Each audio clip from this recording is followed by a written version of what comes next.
Stodtmeister, Associate Attorney with the law firm of Anderson, Dorn Rader. I want to talk about a few important things to consider when leaving an inheritance to your grandchildren. There are really a couple of broad categories that you can think of when leaving an inheritance to a grandchild. First, consider just leaving your estate to the grandchildren's parents. Your grandchildren's parents are often the best people who can determine how best to use that money for the welfare of your grandchildren. And leaving money directly to your children may ensure the financial stability of that family unit. If you want to leave assets directly to your grandchildren, then you have a couple of more options. First off, you can leave inherited assets directly to grandchildren in what we call an outright distribution to those grandchildren. An outright distribution means your grandchildren will just receive a check or receive an asset and it will become part of their taxable estate. But what we worry about as estate planning attorneys is that those grandchildren can then lose that inheritance to divorce and creditors.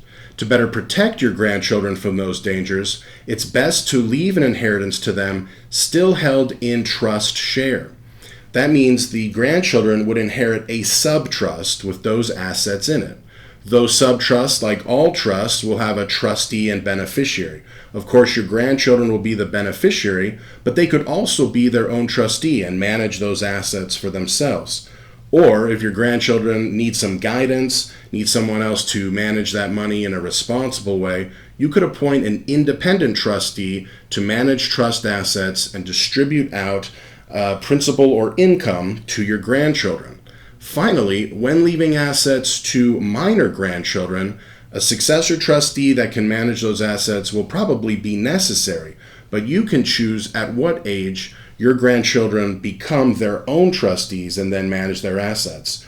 Our default age typically is 25, but of course this always depends on the individual circumstances of your grandchildren. If you'd like to learn more about this and many other topics on estate planning, please visit our website at www.wealth-counselors.com and sign up for one of our webinars or seminars. Thank you.